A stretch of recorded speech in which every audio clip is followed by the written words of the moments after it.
নমস্কার বন্ধুরা, লুবনা রসোইতে সবাইকে স্বাগত জানাই। আজকে আমি তৈরি করে দেখাচ্ছি ক্রিসমাস স্পেশাল ফ্রুট কেকের রেসিপি। তার জন্য সবার আগে যে আমি নিয়ে নিয়েছি কিশমিশ, অ্যালমন্ড, কাজু বাদাম, টুটি ফুটি, কালো আঙুর আর কিছুটা চেরি। এই সমস্ত ড্রাই ফ্রুটসগুলোকে প্রথমে একটা বাটির মধ্যে রেখে দেব। আমি কিশমিশগুলোকে একটু ছোটো ছোটো করে টুকরো করে কেটে নিয়েছিলাম। আর এখানে নিয়েছি 4টে খেজুরকে টুকরো করে কেটে নিয়েছি দানাটা ছাড়িয়ে। এবার সমস্ত ড্রাই ফ্রুটসগুলো একটা বাটিতে রেখে কিছুটা দুধ দিয়ে ভিজিয়ে রেখে দিলাম। সবার প্রথমে আমি কেকটা তৈরি করার জন্য চিনি সিরাপ করে নেব। 1 বাটি চিনি নিয়েছি। চিনিটাকে কড়ার মধ্যে দিয়ে গ্যাসের ফ্লেমটাকে প্রথমে হাইতে করে দিয়ে তারপর লোতে করে দিয়েছি। চিনিটা যখন খুব ভালো মতো গলে গেছে আর এরকম দানা দানা তৈরি হয়ে গেছে, তখন তার মধ্যে দিয়ে দেব জল। এখন পুরো গাঢ় হয়ে গেছে, সেখানে জল দিলাম, কারণ আমি চিনির সিরাপটা তৈরি করব।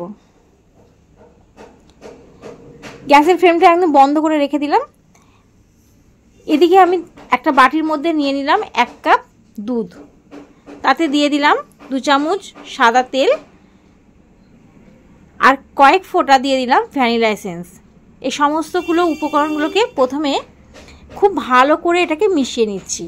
3 থেকে 4 মিনিট আমি ভালো করে ফাটিয়ে নিয়েছি। তারপর আমি ময়দা দিয়ে দিচ্ছি। আর এগুলো আমি শুকনো উপকরণ যেগুলো দেবো সেগুলো আমি চেলে নিচ্ছি। ময়দা আর দুধ 2 চামচ দুধ দিয়ে ভালো করে চেলে নিলাম। খুব ভালো মতো এটাকে একটু মিশিয়ে নেব, চামচের সাহায্যে একটু মিশিয়ে নিলাম। তারপর যে চিনি সিরাপটা তৈরি করেছিলাম সেটা 1 কাপ দিয়ে দিলাম, দিয়ে ভালো করে মিশিয়ে নিচ্ছি। এমনভাবে মেশাতে হবে কোনো রকম যেন কোনো দানা বা লাম্পস না থাকে। দেখুন খুব ভালো মতো ফাটানো হয়ে গেছে। আর একটু সময় ধরে এটাকে করতে হবে। আমি 4-5 মিনিট এটা হাত দিয়ে ফাটিয়ে নিয়েছি।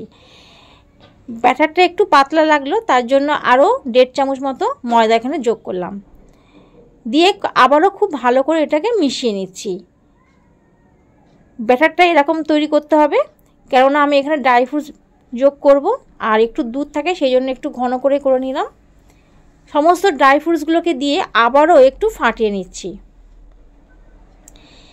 সমস্ত ফাটিয়ে নেওয়ার পর কিছুক্ষণ রেখে দিলাম। আর ততক্ষণ আমি কেকের মোল্ডটা তৈরি করে নিলাম। প্রথমে বাটির মধ্যে ভালো করে তেল চারিদিকে লাগানোর পর এবার সাদা পিসটা দিয়ে কেক গোল করে কেটে নিয়েছি, সেটা দিয়ে আবারও একটু উপর থেকে তেল দিয়ে দিলাম। এবার কড়াই জ্বালিয়ে একটু ফ্রি হিট করে নিচ্ছি। ততক্ষণ এখানে আমি দিয়ে দিলাম 1 চামচ বেকিং পাউডার আর 1/2 চামচেরও কম বেকিং সোডা, আর তাতে দিয়ে দিলাম 1 চামচ ভিনিগার। এই সমস্ত কিছু দিয়ে আবারও খুব ভালো করে ফাটিয়ে নিচ্ছি।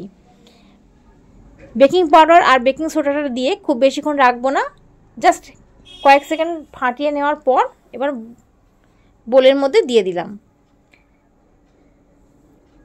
সমস্ত ব্যাটারটাকে দিয়ে একটু ভালো করে ট্যাপ করে নিচ্ছি, যাতে কোনো রকম ভিতরে হাওয়া না থাকে।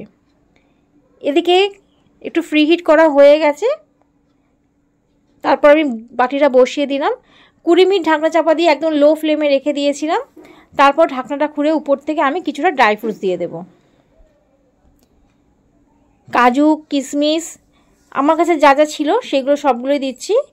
অ্যালমন্ড, কালো খেজুর আর কিছুটা চেরি। আবারও এবার ঢাকনা চাপা দিয়ে 25 মিনিট মতো রেখে দিয়েছিলাম। 25 মিনিট পর ঢাকনাটা খুলেছি। দেখুন একটা কাঠি দিয়ে দেখে নিচ্ছি কোনো রকম আর ভিতরে কিছু লেগে যাচ্ছে না কাঠির গায়ে। তাহলে আমার কেকটা পুরো হয়ে গেছে। আরও কিছুক্ষণ এমনি গ্যাস অফ করে রেখে দিলাম। তারপর আমি একটু ঠান্ডা হয়ে যাওয়ার পর এটা কেটে দেখাচ্ছি। খুব সহজেই বাড়িতে তৈরি করে নেওয়া যায় ক্রিসমাসের কেক। অবশ্যই আপনারা বাড়িতে তৈরি করে দেখে নেবেন। যদি ভালো লাগে রেসিপিটা, অবশ্যই চ্যানেলটাকে সাবস্ক্রাইব করবেন, পাশে থাকা বেল আইকনটি প্রেস করবেন, লাইক, কমেন্ট এবং শেয়ার করবেন। খুব সহজেই অতি ঘরে থাকা উপকরণ দিয়েই মজাদার ক্রিসমাস কেক তৈরি করে নিলাম। আমি কেটেও দেখাচ্ছি, দেখুন কতটা স্পঞ্জি হয়েছে।